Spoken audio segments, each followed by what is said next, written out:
Hi అండి, welcome back to Priya Yashwant vlogs YouTube channel. ఈరోజు పల్లీల చట్నీ ఎలా తయారు చేసుకోవాలో చూద్దాము. ఇది దోశలోకైనా ఇడ్లీలోకైనా సూపర్గా ఉంటుందండి. ఫస్ట్ ప్యాన్ పెట్టుకొని దాంట్లో కొన్ని శనగ గింజలు వేసుకోవాలండి. మనకి ఎన్ని కావాలో అన్ని వేసుకోవచ్చు. నేనైతే కొద్దిగా 4 మెంబర్స్ సరిపోయేలాగా కొన్ని వేసాను. కొంతమంది ఎక్కువగా తింటారు, కొంతమంది తక్కువగా తింటారు కదండి. అందుకోసమే నేను కొద్దిగా ఒక కప్ మైన వేసాను. ఇవి కొద్దిగా ఇలా లైట్ మీడియం ఫ్లేమ్లోనే వేయించుకోవాలి. ఇలా కొద్దిగా మాడకుండా ఉండాలంటే మీడియం ఫ్లేమ్లో వేయించుకోవాలి. ఇలా వచ్చేంతవరకు వేయించుకున్న తర్వాత మనము ఒక 5 to 6 పచ్చిమిరపకాయలు తీసుకోవాలి. కొంతమంది కారం తింటారు, కొంతమంది కారం తినరు కదండి. సో అందుకని మా ఇంట్లో కొద్ది కారం తక్కువ తింటారు, అందుకోసమని నేను 5 to 6 వరకు మిరపకాయలు తీసుకున్నానండి. తర్వాత లైట్గా ఒక half table spoon or 1 spoon కొద్దిగా దాంట్లో ఆయిల్ వేసాను, కొద్దిగా ఫ్లేవర్ కోసం. కొద్దిగా ఆయిల్ వేసి వేయించితే కొద్దిగా టేస్ట్గా ఉంటుంది. సో అందుకని నేను కొద్దిగా లైట్గా ఆయిల్ వేసాను. తర్వాత ఈ మిరపకాయలని ఆయిల్లో లైట్గా వేయించుకోవాలండి.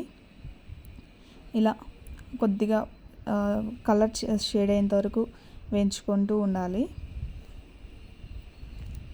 మరీ అంత మాడిపోకూడదు, అన్నీ మీడియం ఫ్లేమ్లోనే వేయించుకోవాలి.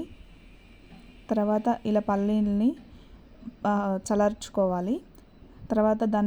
చల్లారిన తర్వాత దానికి ఉన్న పొట్టుని తీసేస్తాను. మొత్తం పొట్టుని ఇలా తీసేస్తున్నానండి. తర్వాత పొట్టు తీసేసాక ఒక మిక్సీ జార్ తీసుకొని దాంట్లో మనం పొట్టు తీసిన శనగకాయ పప్పులు వేసుకోవాలి. తర్వాత మనము వేయించి పెట్టుకున్న పచ్చిమిరపకాయ ఉంటుంది కదా, ఆ పచ్చిమిరపకాయలు వేసుకోవాలి.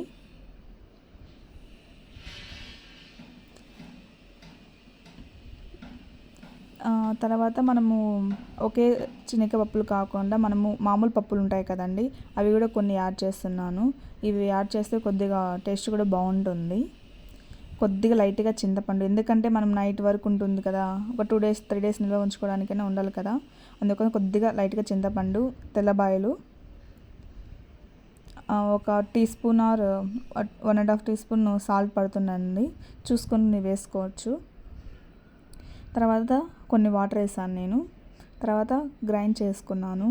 మొత్తం కొద్దిగా మెత్తగా అయ్యేంత వరకు గ్రైండ్ చేసుకున్నాను. ఇలా మెత్తగా చేసుకొని సూపర్గా ఉంటుంది. నేనైతే చూపిస్తున్నాను కదా, అంత మెత్తగా చేశాను. తర్వాత మిక్సీలో ఉంటుంది కదా, దాంట్లో వాటర్ వేసి కూడా చట్నీలో మిక్స్ చేశాను నేను. ఎందుకన్నా దానికంతా అతుక్కుంటుంది కదండి, అలా వేస్ట్ చేయడం ఎందుకని నేను మొత్తం అలాగా చేశాను. మొత్తం అలా మిక్స్ చేస్తూ ఉన్నాను, ఎందుకంటే మొత్తం వాటర్ అన్నీ కలుపుకోవాలి కదా. తర్వాత ఒక ప్యాన్ పెట్టుకొని తర్వాత ఒక 1 tablespoon or 2 స్పూన్ ఆయిల్ వేసుకొని జీలకర్ర, ఆవాలు, తర్వాత తెల్లవాయలు ఉంటాయి కదండి, అవి 3 or 4, ఒక ఎండుమిరపకాయ వేసాను. తర్వాత అది లైట్గా వేగాక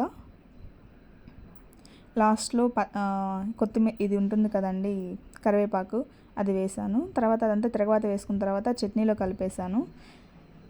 అంతా వేసాక ఫైనల్ టచ్ ఇలా ఉంటుందండి.